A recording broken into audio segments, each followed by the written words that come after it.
Hi everybody, I've got Jack here, who you maybe can see, maybe you can't see at the moment, but he's just kind of like chilling out for the minute. I know where he wants to go, which is fine. He can certainly go there when when Mum's kind of saying yes, he can go. Again, Jack hasn't been out for a few days. He was digesting, but I know that he's well and truly past needing to digest at this particular point, so I didn't feel too bad actually getting him out. I cleaned his water and he was quite alert that I was there, so I took the opportunity to say to him, come on out, you can say hello to Mum. Yes you can. And even though I feel this video might be a little, don't do my hair, a little bit unfair that I have Jack out and I'm going to talk about defensive snakes, because Jack just so isn't a defensive snake at all. You know, I do have my Tessa, so I do know a little bit about those defensive snakes and that they exist, and I'm sure there's lots of people out there that have defensive snakes still, whether they be little babies or they be bigger babies that they have.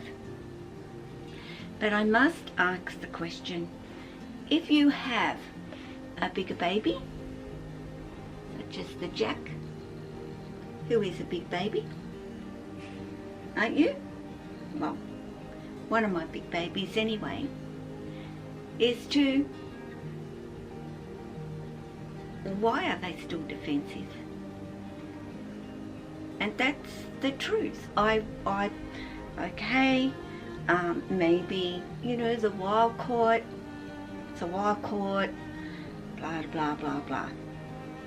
And we do know wild caught can be ingrained in them, I guess, to be defensive, to survive. But I'm talking about even captive breds, biggies like Jack, who are still defensive. And one might say, well, it's second generation, not the F1s, they're, you know, the F2s. That's a technical term, and I don't use that very often. We use that with our fish a lot, F1s and F2s, but and F1 only means from the wild. F2 are the next generation, and so on. I guess from there on they're just captive bred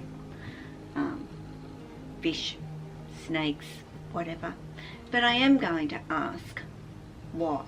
Why would you still have a defensive snake at Jack's age, who is coming up 8 actually? Why that would be the case, I would really like to know. And I think the honest answer would have to be, I just haven't spent any time with the snake. I haven't, you know, sure I get him or her out once a week, or maybe sometimes not even that, to clean, you know, up. But if you just spot cleaning for a month, so you can say, well, once a month I get them out, that is not enough. Absolutely not enough. I couldn't even imagine having a snake of Jack's size, still being a very defensive snake. So, you know, I've said this before in a video, the importance, the all importance to me was most definitely getting that nipped in the bud. And I knew the only way to actually do that was, yeah, Lily's up there. I promise you can go up and visit her. It's not breeding season, so it's not like he really absolutely, honestly guys, he may not be very much in his length. Well, it's still long. I think lifting my heavy snakes to some degree, my shoulders and my arms and my fingers are paying a price, buddy. And I have just had a whole heap of tests done, and they're not looking very good actually, but not going to stop me handling my snakes ever. I hope. Okay? I hope. But no, I couldn't even imagine having a big, you know, I've only got small hands, I'm cheating, but my hands only go halfway around Jack's girth, if that gives you an idea of a little bit more than half, just over the other side of the spine thing here. So I would hate to have a defensive snake that's this big, because you would be always fearful of getting a bite from a snake this particular size. What are you doing down there? What are you doing? I like the fact that I can have the trust with them, and so getting them out, going into them, feeding them, changing their water, just touching them, but specifically getting them out, I know that I don't need to think about it. So why can a snake be defensive, and for what reasons? It's a very, for me, very simple answer. You haven't bothered to put the time in to build the trust with that snake, or the bond with that snake. And maybe trust is more important overall. Bond is, I think, completely up to your snake if they're going to do that with you. And I think to a certain degree they do, because they know that you care about them and you take good care of them, that they trust you, and then they feel safe around you, and they also know that you're going to keep them safe as well. You'll see Jack outside, he gets a certain distance from me, and then he goes, oops, I'm getting a little bit too far away from Mum, so I better turn around and go back. And that's what Jack does. Lily, who is up top here, is a little bit more of a confident snake, say, to Jack, and she'll venture away, but you know, I know also she's not going to go and take off and I'll never find her either. She stays where I can see her, and if I see her going somewhere where I may not be able to see her, of course I will go and get her and bring her back. But that is the question. You know, you can expect a little one absolutely to be defensive. They're afraid. This is all brand new to them. They aren't sure. They are trying to figure out if where they are is safe, if they're going to be okay and nothing is going to harm them. So you're going to expect, you know, a little one to be really quite defensive for a little while. But it shouldn't last for that long if you put the time in with them and show them that, yeah, it is safe, it is all good, and that they are not going to be hurt when you're holding them, or if you just put them down to let them have a little bit of a crawl around, because they also have to get used to the space around them. And that's really hard for little ones, and that's why a jungle gym is really, really good for them. As well, they're up off the ground, they've got some height, they can see a whole lot more, and they will not be so afraid. So I do recommend a jungle gym, even for the little ones, to explore.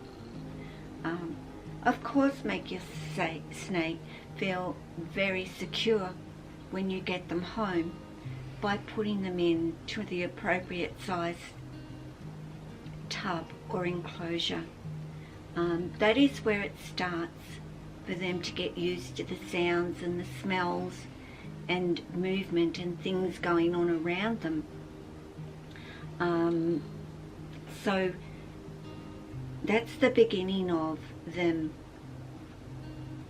realizing that they're safe, and why people tend to, of course, naturally put their little ones into a smaller enclosure or tub to begin with, because we really want them to settle in and feel quite safe right from the word go.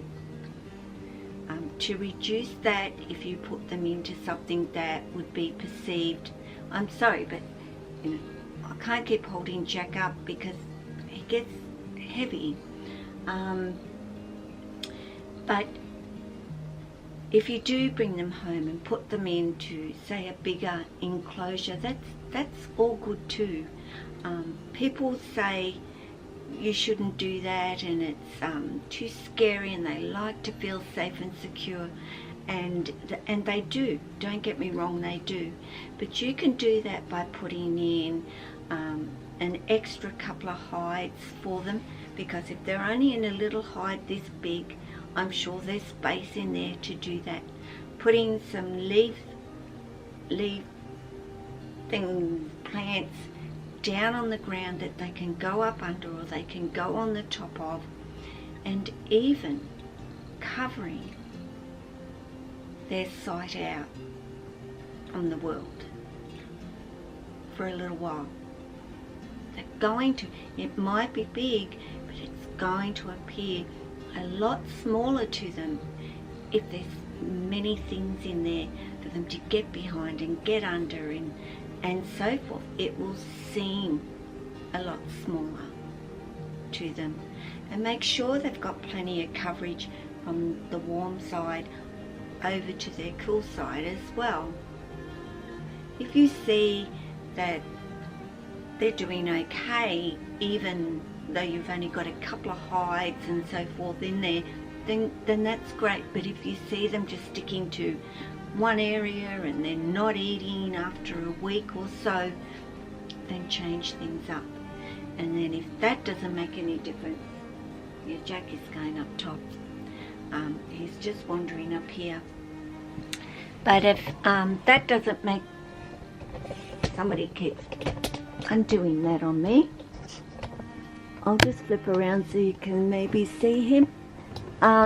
If that doesn't make any difference, and a couple of weeks has gone by, you don't see them moving very much, or you know, they're just staying in the one place, then you may have to look at something smaller for them. But no, I don't want people to think that you have to, because each and every snake is very, very different from one another. So yeah, No need to have a defensive snake, especially if you've put the time in with them and earned the trust and so forth and made them feel safe. You'll have a wonderful, wonderful relationship. And you might see Lily. She is up there. But guys, take care of yourself, your family, and your friends, your snakes, and all your animals. Ciao.